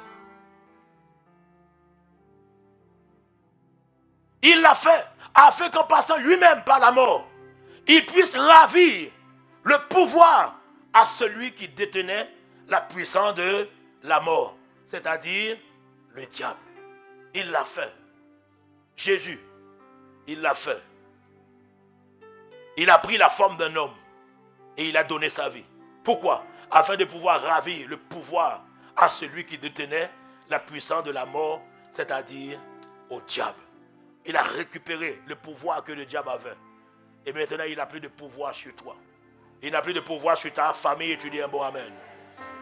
Et comme il a le pouvoir, c'est là qu'il a annulé l'acte et les ordonnances qui te condamnaient. Dans Colossiens 2, 14. Il a annulé l'acte qui établissait nos manquements à l'égard des commandements de Dieu. Il a effacé ce qui subsistait contre toi en le clouant à la croix. Sous terre, Satan et toute son armée a été tremballé derrière le cortège triomphal de Jésus. Maintenant, nous avons été libérés. Désormais, comme je dis tout à l'heure, en quittant la terre, je peux fermer les yeux, rendre l'âme et rouvrir immédiatement les yeux à l'instant d'après au paradis, dans la présence et dans la gloire de Dieu. Ça a l'air de rien, mais vous pouvez, si vous demandez à ceux de l'Ancien Testament qui ont attendu assez longtemps, tu comprends que nous avons une grâce hors du commun. Donc, célébrer la Pâque, c'est commémorer le fait que Christ a ouvert la voie à une nouvelle race d'hommes, à une nouvelle race qu'on appelle la race de Christ. La résurrection de Jésus a inauguré une nouvelle race. Donc ceux qui sont passés de la mort en réconciliant avec Dieu, nous sommes de ceux qui vont passer de la mort à la vie. Jésus dit, je suis la résurrection et la vie. Matthieu 11, 25. Celui qui croit en moi vivra, quand même il serait mort. En vérité, dans Jean 8, 51, il dit, je vous le dis, si quelqu'un garde ma parole, il ne verra jamais la mort. Sa résurrection marque le commencement d'une nouvelle lignée de race humaine. Et il nous fait rentrer dans la dimension de Christ. Donc celui qui célèbre la Pâque, celui qui célèbre la Pâque, qui commémore la Pâque, il est en train de dire aux démons de l'enfer qui se cachent derrière les tragédies, aux démons de l'enfer qui se cachent derrière les phénomènes étranges, les maladies étranges qui frappent le monde, derrière la pollution qui balade dans l'air. Celui qui célèbre la Pâque, il est en train de dire à ces phénomènes, à cause du sang de Jésus, tu passes par dessus. Tu ne rentres pas dans ma vie. Tu ne rentres pas dans mon foyer. Tu ne rentres pas dans mes affaires. Parce que je suis couvert par le sang de Jésus. Il dit à ces choses, passe par-dessus. Tu ne t'arrêtes pas sur moi, ni sur ma famille. Parce que nous sommes marqués par le sang de Christ. Parce que tu es en Christ, marqué. Tu dois savoir, mon frère, de la même manière que les maisons des enfants d'Israël en Égypte étaient marquées par le sang de Jésus. Tu es tamponné, marqué par le sang de Jésus. Tes affaires sont marquées par le sang de Jésus. Tu dois être conscient de cela, que tu portes le sceau du sang de Jésus. Je ne sais pas si c'est sur ton front. J'ai pour habitude, quand je prie pour les gens pour la délivrance, quand les démons me résistent, vous savez ce que je fais? Je présente mes mains. Il regarde mes mains. C'est les mains de Jésus. Le sang a été versé de la main. Et dès que je présente ma main devant les yeux de des démons qui résistent, ils ne peuvent pas regarder mes mains. Parce qu'ils ne voient plus mes mains. Ils voient la marque du sang de Jésus. Le démon il sait que son maître a été vaincu par la puissance du sang de Jésus. Quand je lève ma main, ce n'est pas la main d'amour, mais c'est la main de Jésus. Tu dois être conscient que ta vie est cachée, couverte par le sang de Jésus. Il y a des combats, ce n'est pas toi qui les mènes. Tu ne dois jamais te présenter. Jamais. Ne te présente jamais. Présente-toi toujours en Christ. Présente-toi toujours couvert. Moi, quand je prie, surtout quand je prie pour la délivrance, je dis, Père, je viens devant toi, dans le nom de Jésus, en me tenant dans le sang. Je n'ai aucun mérite. Je n'ai posé aucune bonne action. Tout ce dont je sais, peu importe mon état, quand je me tiens dans le sang de Jésus, je suis couvert. Et comme je sais que le diable ne respecte personne, le diable respecte uniquement le sang de Jésus. Brandit le sang de Jésus. Celui qui célèbre la Pâque dit qu'il a décidé de demeurer en Christ et Christ en lui. Celui qui célèbre la Pâque a décidé de devenir un avec Christ. Cela veut dire qu'il en a fini avec le péché. Il en a fini de s'amuser avec le péché, comme l'a fait Israël pendant 40 ans dans le désert. Et nous allons nous asseoir à la table du Seigneur. La Bible dit en effet, c'est lui qui s'assied à la table du Seigneur, c'est qu'il doit respecter les règles. Il doit respecter les règles de celui qui l'invite, c'est-à-dire de Christ. Parce que Christ a accepté d'ôter le levain de sa vie. Il a accepté d'enlever le levain pour qu'il soit une offrande, pour que son sang soit saint et pur. Donc, quand tu reçois l'appel, quand tu reçois l'invitation à la table de Christ, tu dois veiller et tu dois faire en sorte à ce que dans ta vie, il n'y a plus de levain. Parce qu'un peu de levain peut faire lever toute la pâte. 1 Corinthiens 5, versets 7 et 8. Faites disparaître le vieux levain, afin que vous soyez une pâte nouvelle. Puisque vous êtes sans levain, car Christ, notre Pâque, a été immolé. Et il dit, célébrons donc la fête. Nous avec du vieux levain, nous avec le levain de malice, nous avec le levain de méchanceté, mais avec les pains sans levain, de la pureté et de la vérité. Tout ce que vous avez à faire, C'est de faire disparaître. C'est de faire en sorte que ta vie, qu'il n'y a rien qui soit du vieux levain. La colère, l'amertume, la rancœur, le manque de pardon, l'immoralité, la débauche, le mensonge, le vol. Tu dois faire en sorte que ton cœur soit vidé. Parce que ta vie n'est plus la vie d'avant, mais ta vie c'est la vie de Christ. Christ vit en toi. Il règne en toi. Voilà pourquoi quand tu sais qu'il est en toi, tu peux toujours communier avec lui à travers la table du Seigneur, à travers la Sainte Seine, à travers son corps qui a été meurtri, qui a été brisé pour toi. Tu dois accepter de te prouver, de passer au scanner, de passer ta vie au scanner, au détecteur de malice et de méchanceté. Tout ça, parce que tu as besoin de s'asseoir à la table du roi, qui s'appelle Christ. Ceux qui célèbrent la Pâque sont ceux qui ont décidé de respecter les exigences de Dieu, qui reconnaissent la bonté et la sévérité de Dieu. Et donc ce sont ceux qui ont décidé de se comporter en disciples de Christ. Jésus a fait tout ça pour toi. Tu dois désormais accepter de te comporter en disciple de Christ. Célébrer la Pâque n'est pas seulement pour ceux qui croient, c'est aussi pour ceux qui décident de marcher en nouveauté de vie, qui décident de marcher avec Dieu et de vivre une vie de vainqueur, pas une vie de défaite, pas une vie subie, mais une vie de vainqueur sur la terre avant de revenir pour gouverner la terre avec Jésus. C'est ça la définition de la Pâque. La définition de la Pâque, c'est que la mort a été bannie. Et le chef de la mort, qui te tenait la clé, a été vidé de son pouvoir. C'est pour cela que tu dois vivre sans s'inquiéter de Satan. Tu dois chercher seulement à vivre pour Christ, à ne pas passer ton temps à parler de Satan alors que Satan a été vaincu. Satan a été dépouillé. Tu parles trop, ton discours est trop basé sur Satan. Alors qu'il a été banni, il a été expulsé de la présence de Dieu. Christ est en toi. Et comme il est en toi, il te place au-dessus des anges, au-dessus de toute domination. Il dit que tout pouvoir m'a été donné. Et je vous ai donné à vous, à nous, le pouvoir de marcher sur les serpents, sur les scorpions, sur toute la puissance de l'ennemi. Et il dit que rien ne pourra vous nuire. À cause de quoi?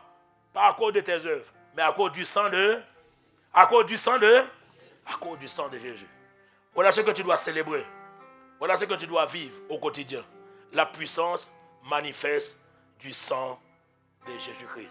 Acclame le sang de Jésus. Acclame son sang, acclame son sang. Acclame son sang. Est-ce qu'on peut se lever dans sa présence?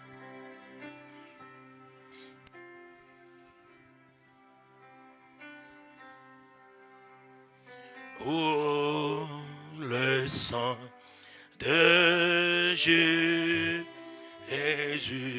oh le sang, oh, le sang de Jésus me rend plus que vainqueur. Oh le sang, oh le sang de Jésus, oh le sang de Jésus, proclame la vertu de son sang, proclame la puissance de son sang. Oh le sang de Jésus me rend plus que vainqueur. Est-ce que tu célèbres la puissance de son sang? Oh le sang de Jésus, oh le sang de Jésus, le sang de Jésus, oh le sang de Jésus me rend plus que vainqueur.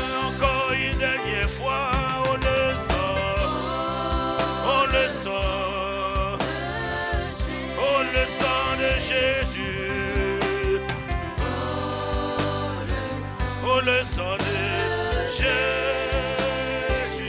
Oh, le sang de Jésus me rend plus que vainqueur. Aujourd'hui, nous ouvrons la Sainte Seine à tout le monde. Parce que la réalité, le fait que nous donnons la Sainte Seine uniquement à ceux qui sont baptisés, c'est parce que nous savons ceux qui sont sauvés doivent prêter allégeance à Jésus. Mais il n'y a aucun verset biblique qui atteste cela. Ce sont des règles ecclésiastiques. Mais aujourd'hui, si tu crois en cette parole, et que tu sais que Jésus a donné sa vie pour toi, et que tu sais que tu n'as pas d'autre protection, tu as accepté Jésus, c'est bien. Tu crois en Dieu, c'est bien. Christ est en toi, c'est bien. Mais pour avoir la sécurité, la protection, qui fait en sorte que lorsque les choses de ce monde, les phénomènes de ce monde, les phénomènes étranges de ce monde s'approchent de toi, pour que ces phénomènes ne passent par-dessus, il faut qu'ils voient que non seulement que dans ton cœur tu as la conscience de la puissance du sang de Jésus, mais tu es une personne qui dresse la table. Tu es une personne qui mange et qui boit le sang de Jésus-Christ. Alors aujourd'hui, la Sainte Seine est offerte à tout le monde. Tous ceux qui veulent prendre, vous pouvez vous mettre debout. Et je demande à celles et ceux qui étaient baptisés hier de venir devant rapidement. Parce que c'est votre jour, nous voulons célébrer Dieu avec toi. À travers la communion, à travers la table du Seigneur. Donc les baptisés sont demandés de passer devant. Et je demande aux officiants de commencer la distribution. Peu importe que tu sois un enfant ou jeune, peu importe ton âge. Si tu crois en la puissance du sang de Jésus, tu peux te servir et tu vas expérimenter la protection. Tu vas voir que lorsque l'ange de la mort viendra, lorsque l'ennemi voudrait semer la mort dans ta vie, dans tes finances, dans tes membres, dans tes organes, dans tes cellules, il passera par-dessus. Parce que ta vie est marquée. Parce que la Bible dit, celui qui mange mon corps et qui boit mon sang détient, possède la vie éternelle. Et la vie éternelle est un mode de vie. La vie éternelle, c'est la vie victorieuse. C'est la vie du plus que vainqueur. Jésus a été jusque dans les profondeurs de la terre. Il a été descendu au plus bas pour pouvoir récupérer la clé de la mort. Et maintenant, il te place en Jésus-Christ. Et tu peux célébrer véritablement la Pâque aujourd'hui en t'approchant de la table du Seigneur. Et les bras au Seigneur. Accorde à bras à Satan. Et Manalos.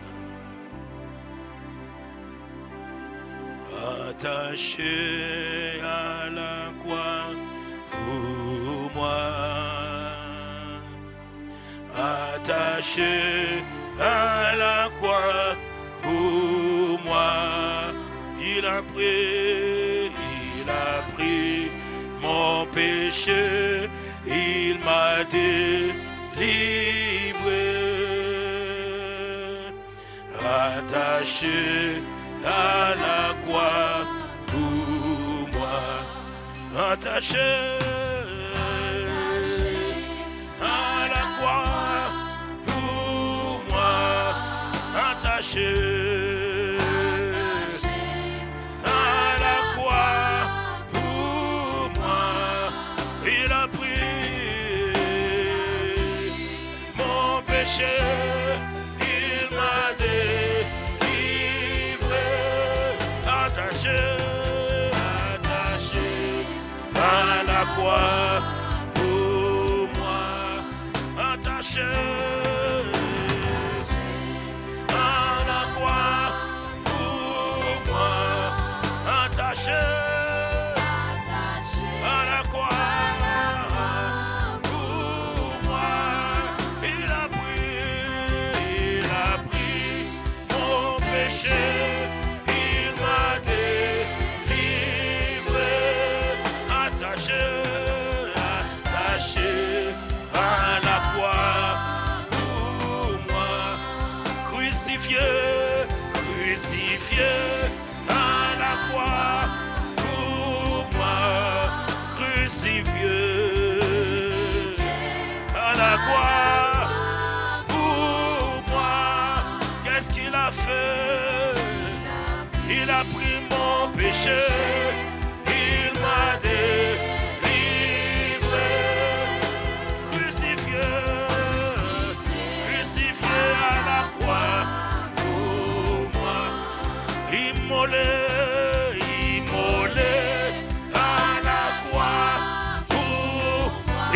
immolé pour toi, immolé à la croix pour moi.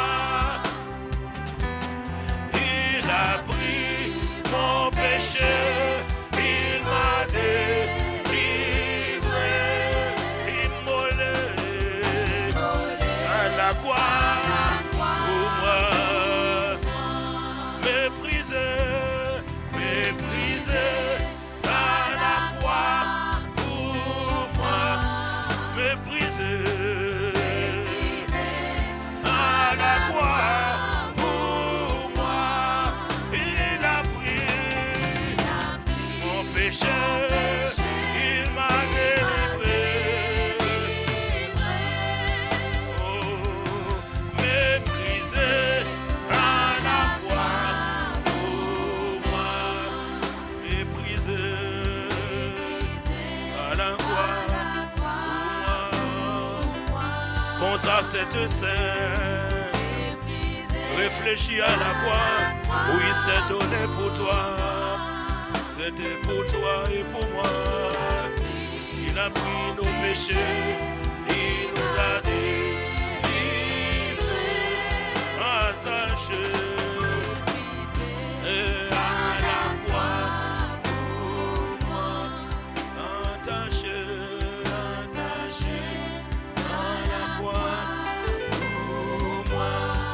Comme une prière, attaché à la croix pour moi. Il a pris mon péché, il m'a délivré,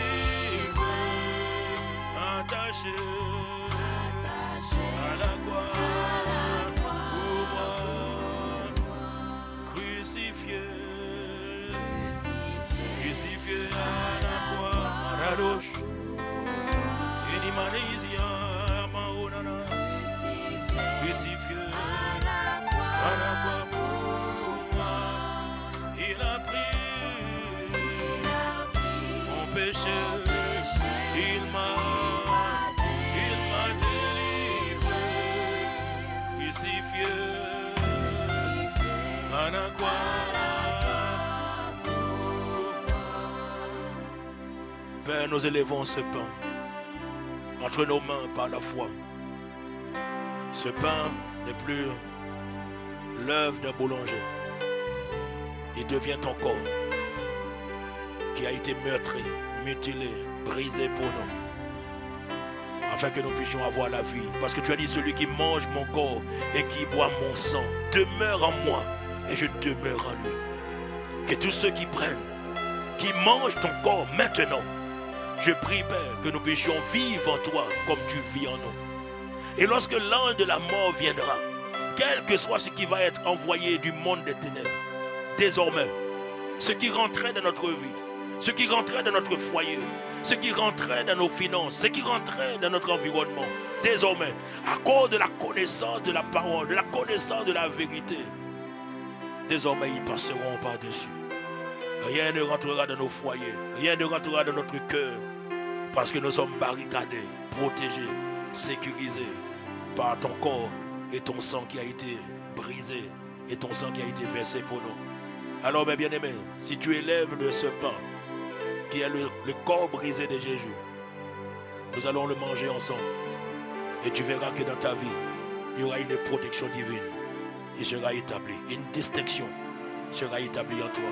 Maintenant, mangeons ensemble le corps brisé de Jésus.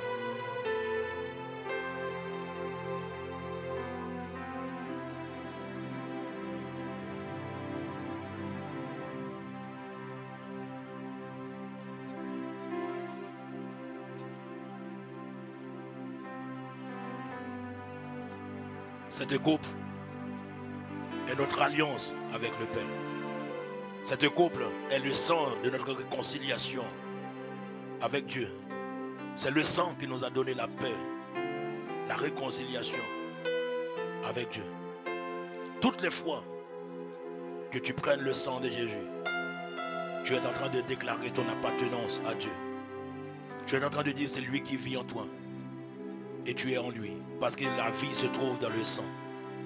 En prenant cette coupe ce matin, le sang qui coulera dans tes veines ne sera plus un sang naturel, mais ton sang deviendra le sang surnaturel de Jésus. Où les microbes, les virus, les gènes de maladie ne pouvaient pas l'infecter. Alors ensemble par la foi, prenons le sang de Jésus.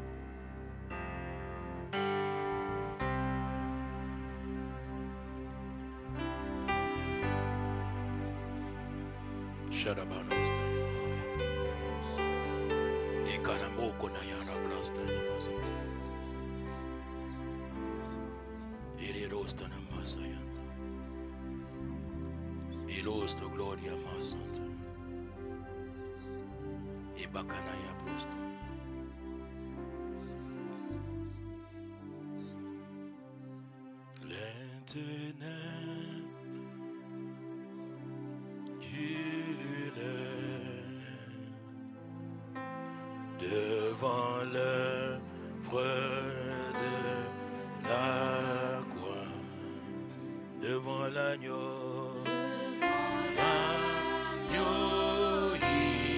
immolé, et le sang versé pour moi, les ténèbres.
Tu perçois que tes ténèbres sont en train de reculer. Tu dois le voir, tu dois le voir. Tu dois voir dissiper les ténèbres de ta vie. À cause de ce sang, à cause de ce corps que tu viens de manger, tu dois voir disparaître les ténèbres de ta vie. Et le sang versé pour moi, encore une fois.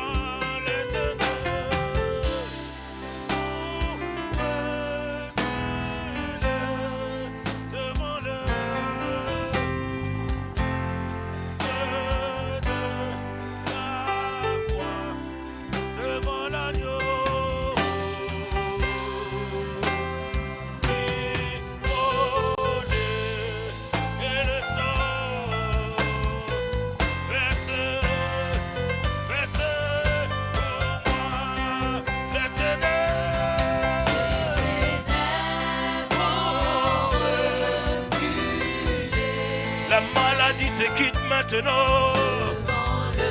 Les esprits méchants qui te retenaient te libèrent à cause du sang de Jésus. La mort te lâche maintenant. Là où les choses ont été mortes dans ta vie, j'appelle à la résurrection pour toujours et à jamais. À cause du corps, à cause du sang versé de Jésus, je déclare que les ténèbres de ta vie sont dissipées. Les ténèbres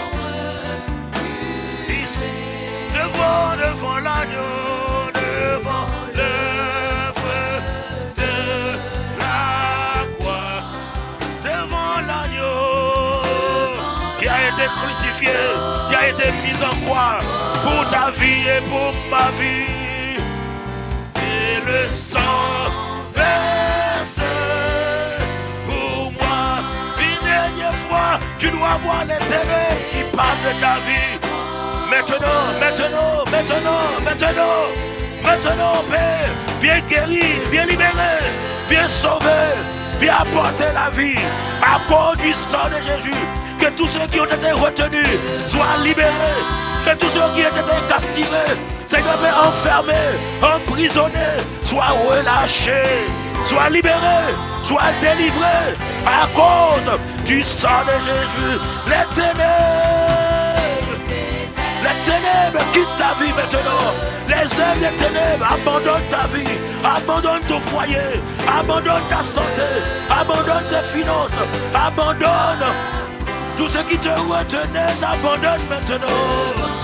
Tu n'es plus gardé, tu n'es plus capturé, tu n'es plus prisonnier, tu n'es plus enfermé, tu n'es plus séquestré. Les bouteilles sont cassées, les marmites sont brisées, les cellules sont brisées.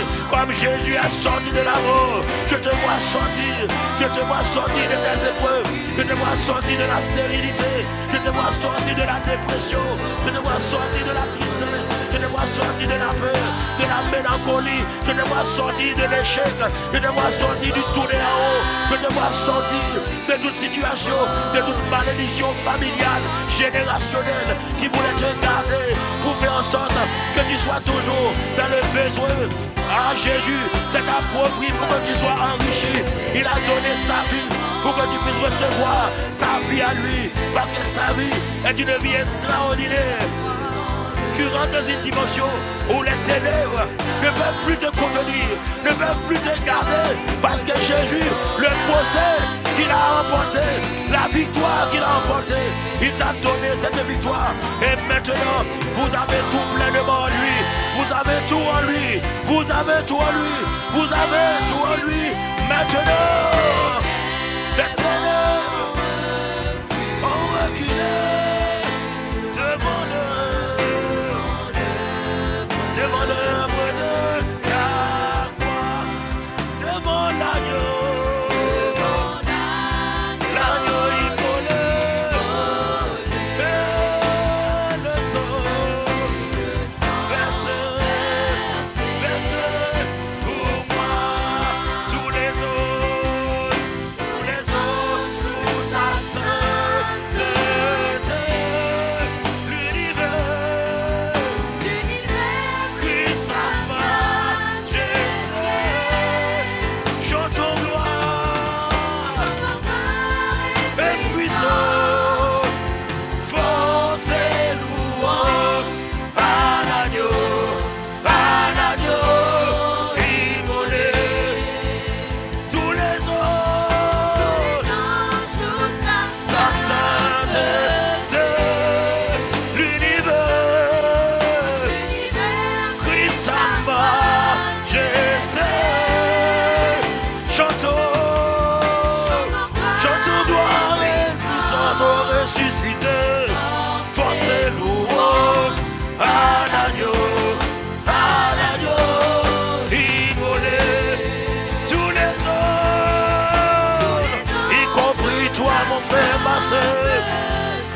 Est-ce que tu veux le louer? L'univers crée sa majesté. Chantons gloire et puissance, force et louange à l'agneau immolé. Tous les anges nous sainteté. L'univers crée sa majesté.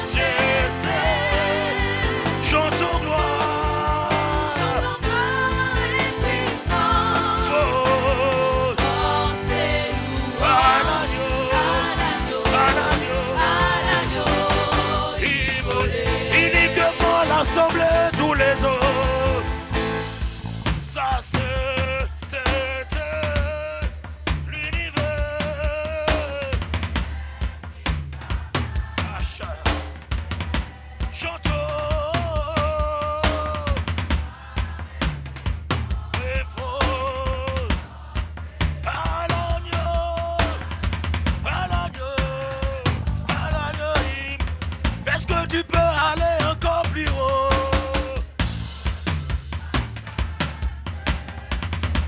L'univers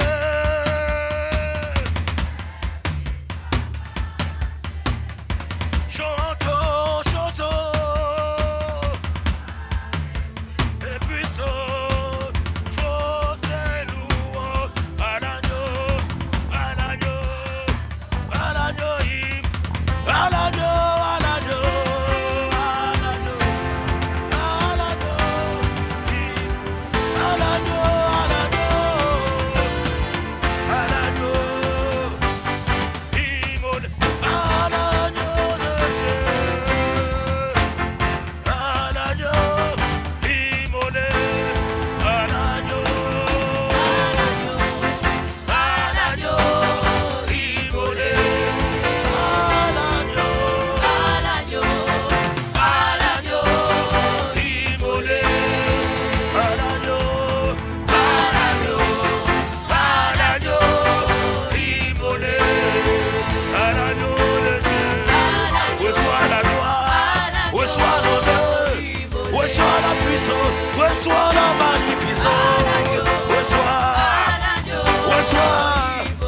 à l'agneau, l'étoile brillante du matin, le Fils de Dieu, toi qui es assis sur le trône, à l'agneau, immolé, à l'agneau, à l'agneau, à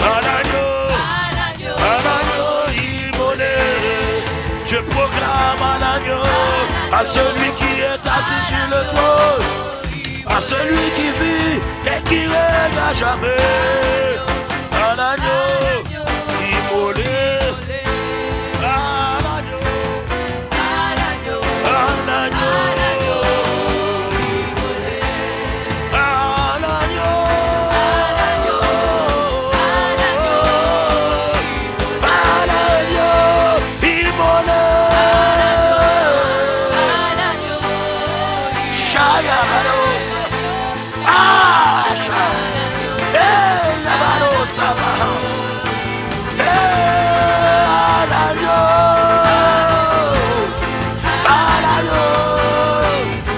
à l'agneau de Dieu, à l'agneau, à l'agneau, à l'agneau,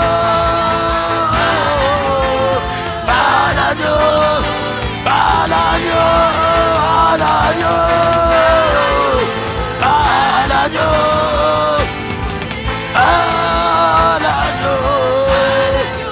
l'agneau, à l'agneau, à l'agneau, à l'agneau, à l'agneau,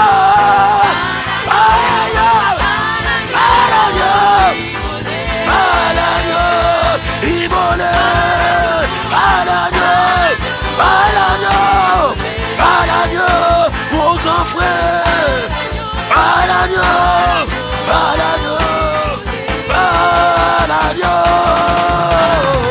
à l'agneau, à l'agneau, à l'agneau de Dieu, à l'agneau, immolé, à l'agneau, à l'agneau, à l'agneau, immolé, à l'agneau, à l'agneau, à l'agneau, à l'agneau, immolé, à l'agneau de Dieu. Soit l'honneur, soit la gloire, la magnificence, la magnificence, la victoire, à l'agneau de Dieu, à l'agneau, immolé,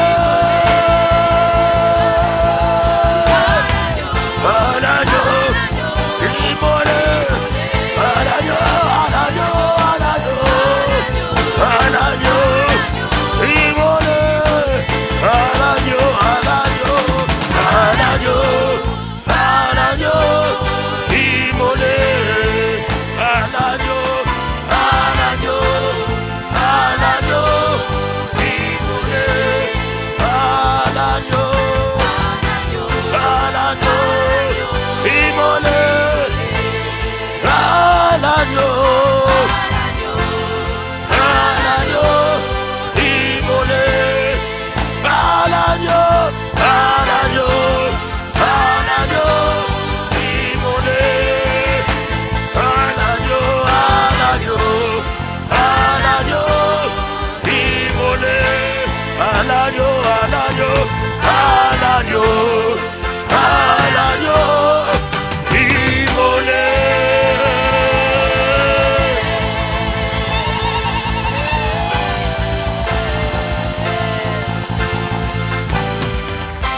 Alléluia.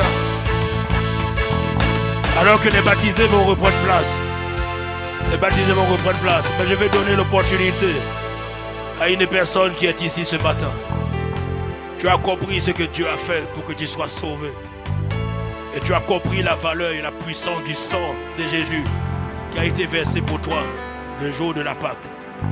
Le sang qui a été versé n'est plus maintenant le sang des agneaux, le sang des boucs et des taureaux. Il s'agissait du sang précieux du Fils unique de Dieu. Parce que la Pâque, c'est aussi la démonstration de l'amour visible de Dieu pour l'humanité. Alors si tu es en ce lieu, tu n'as pas encore fait la paix avec Dieu. Ou peut-être que tu as connu Dieu depuis longtemps, mais tu as lâché sa main. Tu as été pris par les circonstances de la vie. Ça fait longtemps que tu ne marchais plus avec lui. Ça fait longtemps que tu ne le sers pas. Ça fait longtemps même que tu n'allais même pas à l'église. Aujourd'hui, c'est parce que c'est la fête des Pâques qui fait que tu viens. Ou parce qu'il y a un ami qui t'a invité. Mais c'est une bonne occasion pour toi. Tu as bien fait d'être ici en ce lieu ce matin. Parce que tu as une opportunité de te reconnecter à Dieu. Tu as une opportunité de recevoir Jésus dans ta vie et de bénéficier de tout ce qu'il a accompli pour toi à la saison de la Pâque. Il y a plus de 2000 ans. Alors si tu veux revenir au Seigneur ce matin, ou bien si tu veux tout simplement l'accepter comme ton sauveur et ton Seigneur, pour que tu sois sauvé, pour que tu puisses avoir en toi la vie éternelle, je te demande là où tu es. Et je demande à toute l'église de se joindre à toi, mon frère, ma soeur, pour faire cette prière. Toi, tu sais dans ton cœur pourquoi tu fais cette prière. Alors tu vas faire cette prière pendant que les autres vont t'accompagner. Fais cette prière de manière sincère. Et tu vas voir que ton nom sera inscrit maintenant, à l'instant même, dans le livre de la vie. Et désormais, à cause du sang de Jésus, que tu vas pouvoir plaider les mérites. Lorsque l'ange de la mort viendra, dans quel que soit le domaine, il passera par-dessus. Parce qu'il te verra marqué par le sang de Jésus. Alors fais cette prière avec moi, mon frère, ma soeur, là où tu es. Et je demande à toute l'assemblée de couvrir ta voix en disant avec moi, Seigneur Jésus, je viens pour te recevoir dans ma vie ce matin comme mon sauveur et mon Seigneur. J'ai entendu ce message, j'ai cru en cette parole et je sais que tu as banni la mort, que tu as banni le diable pour me donner la victoire par le sang de Jésus. Je veux vivre de la grâce et de la protection du